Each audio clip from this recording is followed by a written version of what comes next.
Hello dear students, आप सभी का स्वागत है डॉक्टर सड्डा के यूट्यूब लर्निंग प्लेटफॉर्म पे और मैं परमवीर सिंह आप सभी का स्वागत करता हूं। बच्चों, आज के इस पर्टिकुलर सेशन में बहुत ही इंपॉर्टेंट चीज डिस्कस होने वाली है, क्योंकि अक्सर ये सवाल मेरे पास आता है कि भाई सर हम इस पर्टिकुलर मार्क्स पे आके अटक गए हैं, राइट? मतलब कि हम मेहनत कर रहे हैं बट इस पर्टिकुलर मार्क्स से ऊपर नहीं बढ़ पा रहे। जैसे कुछ बच्चे तो हैं जो एकदम बेसिक पे अटके हुए हैं कि बायोलॉजी में 360 में से बस 120 नंबर आ रहे हैं, सर यहीं से ऊपर नहीं उठ रहे। मैं आपको रीजन गिनाऊंगा कि क्या क्या रीजन हो सकते हैं यहाँ पे और क्या क्या चीजें हैं जहां पे हम एक्चुअली फंसते हैं। और कुछ बच्चे यहां से उठ के इसके बीच में भी आ जाते हैं, यहां से उठ के बीच में आ जाते हैं, मतलब कि 230 के करीब आके फंसे हुए हैं, राइट? 360 जो कि आपको पता है कि नीट के एग्जाम में जो कि बायोलॉजी आपकी 360 की आती है, जो हमको 360 आउट ऑफ 360 सिक्योर करने होते हैं। कहने की बात तो यह है कि 360 आउट ऑफ 360 इस क्या होनी चाहिए, अपने कवर होनी चाहिए। बट अगर मेरे को गवर्नमेंट मेडिकल कॉलेज चाहिए तो मैं अगर इस पर्टिकुलर जोन में भी हूं ना, तब भी बेस्ट है, तब भी बेस्ट है। यस, मैं बोलूंगा तब भी तुम्हारा बेस्ट है। मतलब 360 में से तुमको 340 करीब करीब आपको टच करने ही करने हैं। डू एंड डाई वाली सिचुएशन है इसके नीचे तो, राइट? अगर आप इतना नहीं पहुंच रहे तो कहीं ना कहीं प्रॉब्लम है, क्वेश्चन मार्क है आपके उस गवर्नमेंट मेडिकल सीट के दावेदारी पे। ठीक है, अभी यहां पे एक बहुत सिंपल सी बात समझो कि कैसे हम इस पर्टिकुलर मार्क्स के ऊपर बढ़ सकते हैं, या फिर इस वाले इन बिटवीन वाली जो सिचुएशन है ना, जिस समय आपका चेहरा भी कुछ इसी तरीके से बना रहता है कि यार मेरे से 230 240 बस इतने ही बन रहे हैं, इससे ऊपर नहीं बन रहे, और मेरे को आना इधर है, तभी मुझे विक्ट्री अचीव होगी मेरी, राइट? तभी मैं वो चीज अचीव कर पाऊंगा। तो बच्चों, यहां पे मैंने आपके लिए कुछ बहुत ही आइसोलेट करके चीजें मेंशन की हैं, क्लियरली मेंशन की हैं कि एक्चुअली आप कहां फंसे हो। अगर आप इस पर्टिकुलर कैटेगरी में हो तो इसका मतलब है कुछ कारण, कुछ ऐसी चीजें जो आपने अभी कंप्लीट नहीं की हैं, कुछ ऐसी मिस्टेक्स जो अभी कर रहे हो, या आपने पढ़ा हुआ है, आपने चीजें पढ़ी हुई हैं, आपको पता है चीजें, फिर भी आपकी कमांड नहीं है। तो इसका रीजन पता क्या है?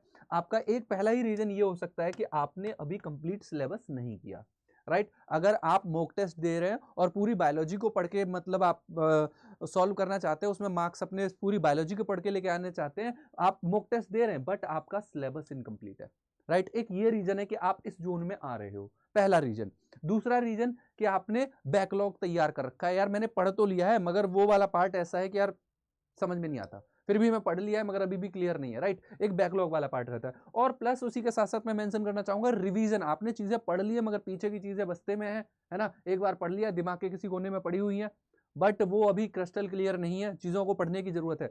ये जो आपका स्कोर आ रहा है ना, बिकॉज ऑफ दीज रीजन आ रहा है। वो बच्चे अब देखो इधर, अगर आप नोटिस करोगे ना, आप मेरी बात से सहमत भी होंगे कि वो बच्चे जो इस स्लैब में है, तो उन्होंने एक्चुअली में अपना सिलेबस तो कंप्लीट कर रखा है, बैकलॉग भी काफी हद तक कवर कर रखा है, और रिवीजन भी ऑलमोस्ट है, उनका सब्जेक्ट के मैक्सिमम टॉपिक का रिवीजन है, बट वो यहां फंसे हुए हैं। अब उनको इधर से इधर कैसे पहुंचना है, इधर से इधर कैसे पहुंचना है? आप पता है क्या कर रहे हो? आप एक्चुअली, आपने अगर सिलेबस पढ़ रखा है फिर भी आप मिस्टेक कर रहे हो, इसका मतलब है कुछ ऐसे टॉपिक हैं जो आपको परेशान करते हैं। हालांकि आपने उनको पॉइंट आउट नहीं किया है, आपको नहीं एक्चुअली पॉइंट आउट करके आपको पता नहीं है कि किन किन टॉपिक में मैं मिस्टेक कर रहा हूं, कि आप जो गलती कर रहे हो ना उसको एनालाइज नहीं कर रहे, दिक्कत यहां फंस रही है। वो बच्चे जो इस वाले जोन में है ना कि 230 नंबर आ रहे हैं बायोलॉजी में 360 से, मतलब आप बहुत सारे बच्चों से आगे हो, आपने मतलब ऑलमोस्ट सिलेबस कवर कर लिया, आपका बैकलॉग हो गया है, रिवीजन हो गया है, स्टिल आपके कुछ ऐसे टॉपिक है जहां आप फंसे हुए हो, राइट? समझ रहे हो बात को? कुछ टॉपिक ऐसे हैं जहां से गलतियां हो रही हैं, और यहीं पे बात आती है मिस्टेक की। एक्चुअली में जो हम मिस्टेक करते हैं वो इसी वाले रीजन में कर रहे होते हैं। कि हम मिस्टेक क्या कर रहे हैं? हम मिस्टेक कर रहे हैं कि हम एनालाइज नहीं कर रहे चीजों को, राइट? मिस्टेक में हम क्या कर रहे हैं, हमसे गलतियां हो रही हैं तभी तुम कहां फंसे हो, 240 से फंसे हो।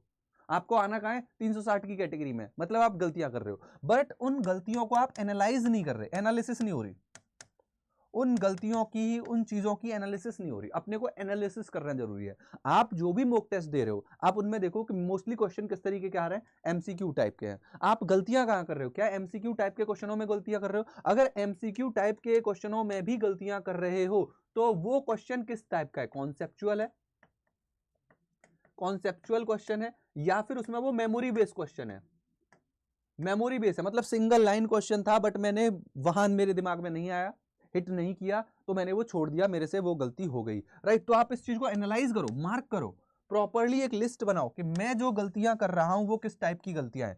आपकी गलतियां अक्सर हो रही हैं, मैंने नॉर्मली देखा है कि मैचिंग के क्वेश्चन में या फाइंड आउट द करेक्ट और इनमें से कौन सही है कौन गलत है, इसमें कंपैरेटिवली बच्चे गलतियां कम करते हैं। अगर आप यहां पे भी गलतियां करते हो उस गलती को एनालाइज करो, राइट अगर आप स्टेटमेंट बेस्ड क्वेश्चन में फंस रहे हो, अगर आप असर्शन रीजन के क्वेश्चन में फंस रहे हो, आप फर्स्ट ऑफ ऑल अगर 240 के स्लैब में हो, 240 360 में से लेके आ रहे हो, तो आप मतलब बहुत बच्चों से आगे हो। आपने रिवीजन कर रखा है, आपका बैकलॉग नहीं है, आपने मैक्सिमम सिलेबस को कवर कर रखा है, आप इस कैटेगरी में तो हो इसका मतलब। बट आप अपनी मिस्टेक को एनालाइज नहीं कर पा रहे, दिक्कत यहां फंस रही है। सो अब हमको क्या करना है, मिस्टेक को एनालाइज करना है एंड काइंड ऑफ मिस्टेक को भी मेंशन करना है कि मैं मतलब बहुत ही सिली मिस्टेक कर रहा हूं। कई सारे बच्चे होते हैं जो यार बहुत बेसिक सी गलती करके आ जाते हैं, सर मैंने क्या नहीं देखा, मैंने क्वेश्चन पढ़ लिया था मगर मैंने ये नहीं देखा कि नॉट करेक्ट पहुंच रहा था। This is actually kind of silly mistake कि मुझे क्वेश्चन आता है, मुझे चीजें पता है, मगर मैं स्टेटमेंट जब रीड कर रहा हूं तो मैं ये नहीं देख रहा कि नॉट करेक्ट पूछ रहा है करेक्ट पूछ रहा है। मैं ये समझ के बैठा हुआ हूं कि यार स्टेटमेंट सही और लास्ट में उसने उसमें एक्सेप्ट दिया हुआ था। So I am not analyzing the kind of mistake I am doing. आप 300 वाली कैटेगरी में आ सकते हो, 340 से प्लस वाली कैटेगरी में आ सकते हो अगर आप अपनी मिस्टेक को एनालाइज करो, अगर आप उस मिस्टेक को दोबारा रिपीट ना करो। बिकॉज ये जो आपकी कैटेगरी है, ये वाली जो कैटेगरी है, यहां पे आने के लिए अगर कोई बच्चा 340 लेके आ रहा है, 345 लेके आ रहा है, 344 जो भी मार्क्स आपके 340 प्लस हैं, अगर वो लेके आ रहे हो, इसका मतलब आप ऑलरेडी टॉप नॉच पे हो, आपने मैक्सिमम चीजें कवर कर रखी, स्पेशली बायोलॉजी के टॉप नॉच पे हो। और आप वो प्रबल दावेदार हो जो 360 आउट ऑफ 360 भी लेके आ सकता है। जो बच्चा यहां टच कर रहा है ना, वो इससे भी दूर नहीं है।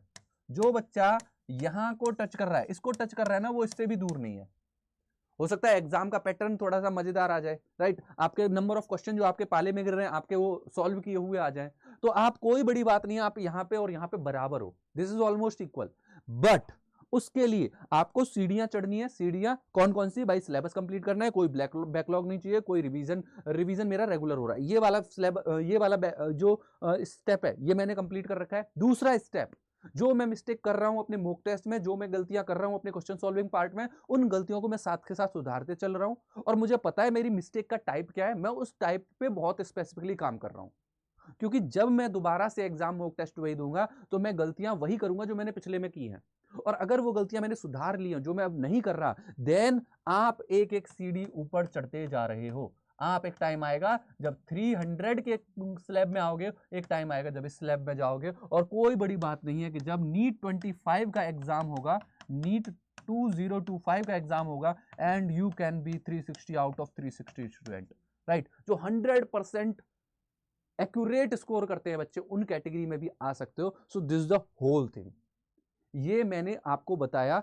कि आप किस स्तर पे हो अभी और आपको किस स्तर पे काम करने की जरूरत है। अगर आप इसी स्तर पे हो, जल्दी जल्दी जितनी जल्दी पॉसिबल है अपना सिलेबस कंप्लीट करो, अपने बैकलॉग को खत्म करो और अपने रिवीजन को बहुत ही धुआंधार तरीके से आगे ले जाओ। जब आप इन स्टेप को एटलीस्ट कवर कर लोगे और फिर क्वेश्चन लगाओगे, फिर मॉक टेस्ट दोगे, आप डेफिनेटली इस वाले स्लैब में आ जाओगे। यहां पे भी अगर आप फंसे हुए हो तो वो फंसे हुए अपनी मिस्टेक की वजह से। मिस्टेक को एनालाइज करना है, मिस्टेक को सुधारना है, दोबारा से वो मिस्टेक नहीं करनी है, आप डेफिनेटली इस वाले पार्ट में आ जाओगे।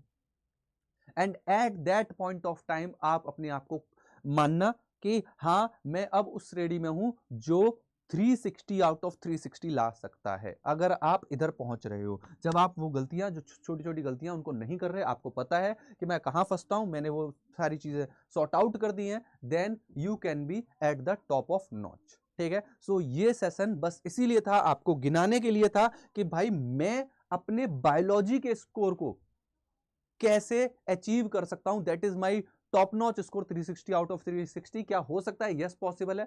मैंने सारी चीजें आपको गिनाई और ये बहुत ही वो वाली बात नहीं है कि इम्पॉसिबल है। यस, ये स्टेप है थोड़ी हार्ड, बट अगर मुझे पता है कि रास्ता मुझे किस तरीके से चलना है तो वो चीजें आसान भी हो सकती है। सो यहीं पे आज मैंने मेंशन किया कि बायोलॉजी जरूर होगा आसान अगर मैं सीढ़ी दर सीढ़ी आगे बढ़ रहा हूं, अपनी गलतियों को एनालाइज करते हुए आगे बढ़ रहा हूं, अपनी कमियों को पूरा करते हुए चल रहा हूं और अपने सिलेबस, बैकलॉग और रिवीजन पे प्रॉपरली फोकस करते हुए आगे बढ़ रहा हूं। तो मुझे उम्मीद है कि ये सेशन आपको हेल्प करेगा। आपने पूरा एंड तक जरूर देखा होगा सेशन अच्छा लगा हो वीडियो को लाइक कर दीजिएगा और अगर आप नए हैं चैनल पे तो चैनल को भी सब्सक्राइब कर लीजिएगा। ठीक है, मिलते हैं अगले सेशन में। Bye bye, take care, thank you so much.